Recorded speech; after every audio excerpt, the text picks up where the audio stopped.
Now, the last person who went up from welterweight to face Gegard Mousasi, well, things didn't work out too well for Rory McDonald. So what did you learn from his fight, and what will you do differently? Yeah, that didn't go too good for him, of course. But no, I think I'm a different fighter. I'm a little bit bigger than him as well. And I don't know, Rory just wasn't himself that night, so I can't really count on that fight. Of course, Mousasi looked amazing. He did what he had to do. He hurt him early, with those jabs. And I don't know, I think Rory just felt, how the weight, the power of him. But I feel pretty good. I'm a different fighter than him for sure, different styles. And definitely going to be a different story with me. I don't know, I'm feeling good right now, at this middleweight. Do this weight cut tonight and see how I'm feeling fight time. But everything went good. Training camp has been amazing. Feel really strong, feel ready to go, and feel ready to get this belt. And speaking of your training camp, how has it changed during the pandemic era? What have you had to change? It just wasn't, as many people as it was before, but we always kept training. My brother was in there in camp, Jucão, a bunch of my training partners. It wasn't a lot of quantity, but it was a lot of quality. We had maybe 4 or 5 guys, in training camp when everything shut down. But we always kept training, you know what I mean? Did a lot of strength and conditioning as well, trying to get the strength a little higher for this fight. No complaints, man. Even though, everything was shut down, we kept working, I opened a gym, during this time. So I can't complain about anything. Everything has been good. Our next question comes from the line of Donna Corby. Donna, go ahead. Hey, Douglas, how's it going? I wanted to ask about MVP. He's been calling you out ever since you fought him, and you've made some sort of thinly veiled responses. But I want to give you the opportunity to reply to what you've heard from Michael Venom Page over the last year. Fight contenders. I'm a champion. I'm here to fight contenders. If you want a shot at me, go fight guys that that's gonna put you next in line for a title shot. You know what I mean? He's been doing good. He's been winning his fights. I just, I need to fight contender. You know what I mean? You can't fight people that has less than 5 fights and ask for a title fight. No disrespect to anybody. No disrespect to him as well. But if you want to fight the champion, man, you got to fight fights that get you there.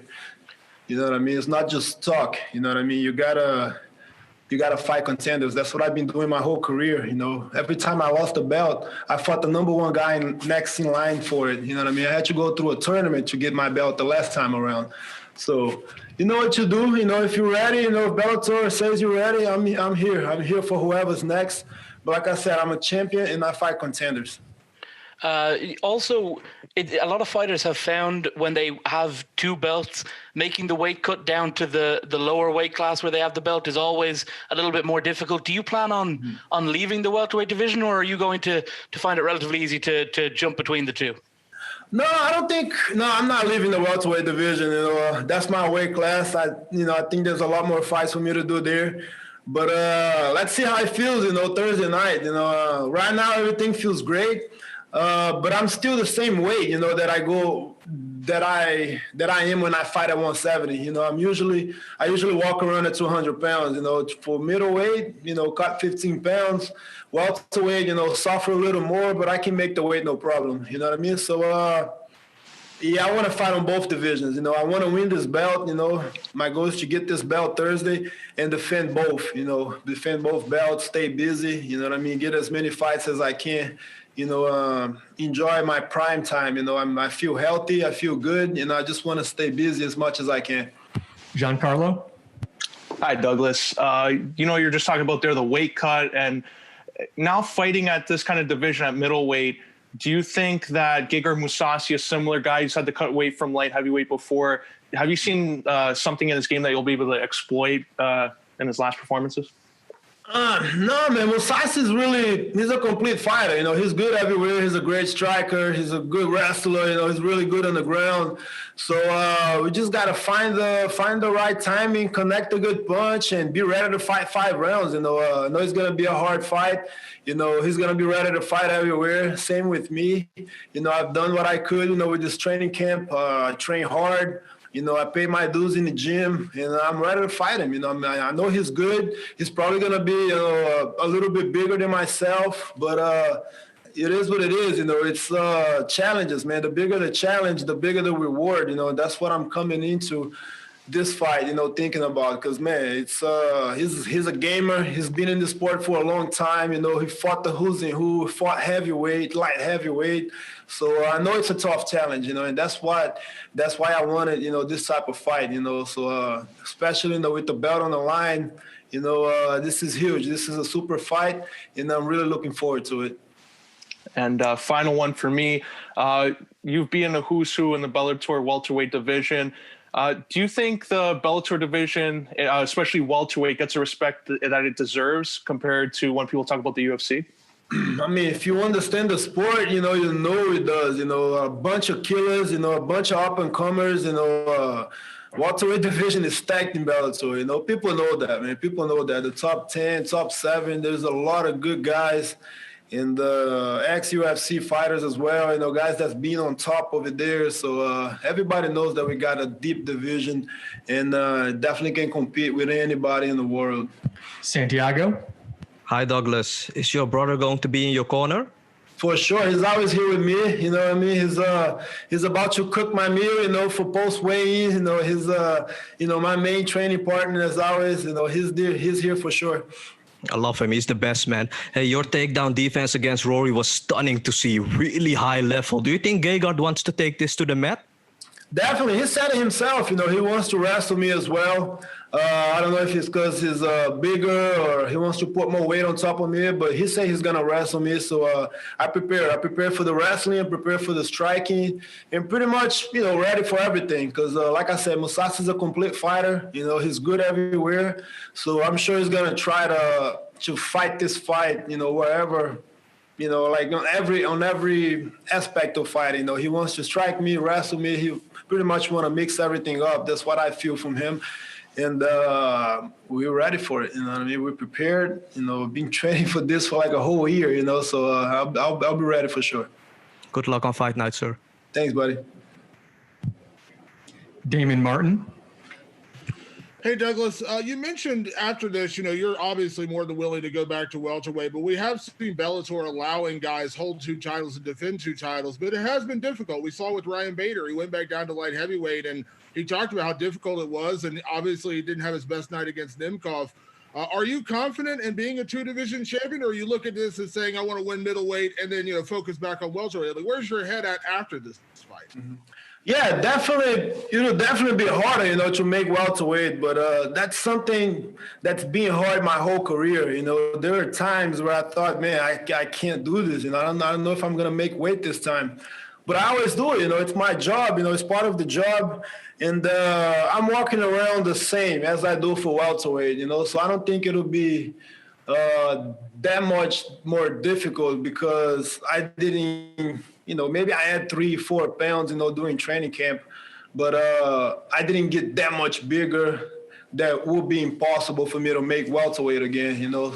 But I can, you know, give me 8 weeks, I can comfortably make 170 again, you know, make 185 whenever I want to because, you know, it's a lot easier.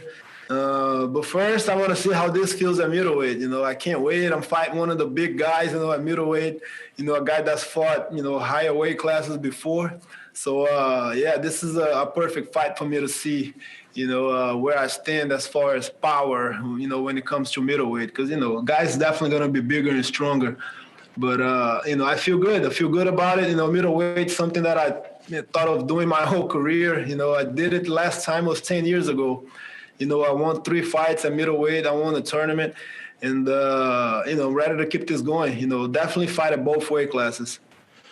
Last one, Douglas, you know, we've seen a lot lately. I mean, you've throughout your career, you've had to, I won't say defend yourself, but you've, you know, touted yourself as the best welterweight in the sport, even when compared to the UFC guys. And I know it's kind of a pointless argument because you're not in the UFC and the UFC guys aren't coming to Bellator, but becoming a 2-division champion is so rare. It's such a rare thing we've seen in this sport. Do things like pound for pound rankings, does that matter to you? Would you like that kind of consideration if everything goes well on Thursday night? Because you've been such a long reigning welterweight champion. Adding on middleweight, I mean, there's only a handful of guys who've ever done that.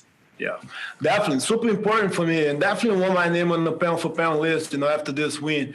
I've said it, I even said that before, this is a legacy fight, man. It's a super fight, you know what I mean?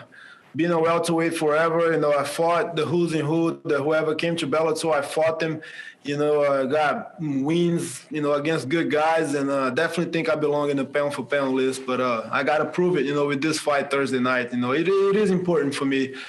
Sometimes, rankings doesn't really matter, but it's just good to see, good to see your name up there because, the work that I've been doing this whole time, I've been fighting for 17 years already, I think, so it's been a while, man. It's been a while, and it's important when people recognize what you're doing. But, I'm not losing sleep over it, you know what I mean? I know where I stand. I know I can beat any welterweight in the world, you know what I mean? Middleweight as well. So, I feel good, man. I feel good. And this win, this fight would definitely put me up there, in the pound for pound list. You know what I mean? It's important. We'll take a couple more here. Ben, go ahead. Hi, Douglas. You mentioned before about Mousasi's bigger size and how that may have played a factor in the Rory McDonald fight. And I'm just wondering if there's anything other than his size, any specific weapons he has that you think will pose a challenge to you. Yeah, I mean, everything he does, man. He's a good striker. His jab is good. His right hand is good. His ground and pound is really solid. So, man, I got to be ready for everything. You know what I mean? I got to be on top of my game in this fight. You know what I mean? I got to be ready at all times, at every second. And so does he. You know what I mean? So it's a dangerous fight for both of us. I can finish the fight in any second. He can do as well. He can do the same thing. And I just got to be ready. Just got to make sure I'm on top of my game. And I feel like that, man. I feel good. I had a great training camp. I did everything that I could, and I feel really good about it. I feel really good about this fight. It's a type of fight that I've been wanting for a while, against such a game opponent like him, all my respect, but I can't wait to perform against him, man, on Thursday night. And I feel really good. I got to, like I said, be on top of my game. Our last question comes from the line of Chris DeSantiago. Go ahead, Chris. Hi, Douglas. Thanks for the time today. Of course. So would you consider Mousasi your biggest opponent today? Do you think he's your biggest challenge, or do you think that lies with somebody like Rory McDonald? I mean, I think every next fight, every fight that I'm about to fight, I think that's my biggest. I definitely look at it like that. But Mousasi is no different. He definitely is because, like I said, he fought the who's and who's. He fought in bigger weight classes before. And, he fought in, 3 weight classes above mine, you know what I mean? Just for me to go up, and fight a guy like that, it's important. And, I definitely feel he's the best that I've fought so far. You know what I mean? And I took it serious, man. I took this very serious. I trained really hard, It's a dangerous fight, of course, for me, for him. And there's a lot on the line, man. This middleweight title is super important for me. You know what I mean? It's definitely, it's for legacy. You know what I mean? That's what I want to leave behind, a guy that fights whoever's next in line. You know what I mean? And super important, man. I know he's tough. I know he's been around with the best. But I believe in myself. I believe in my coaches. I believe in my training. And I did everything, man. I did everything, and I'm ready to go Thursday night. Great. Thank you so much for the time, Douglas. Good luck the rest of the week. Appreciate it, guys. Thank you.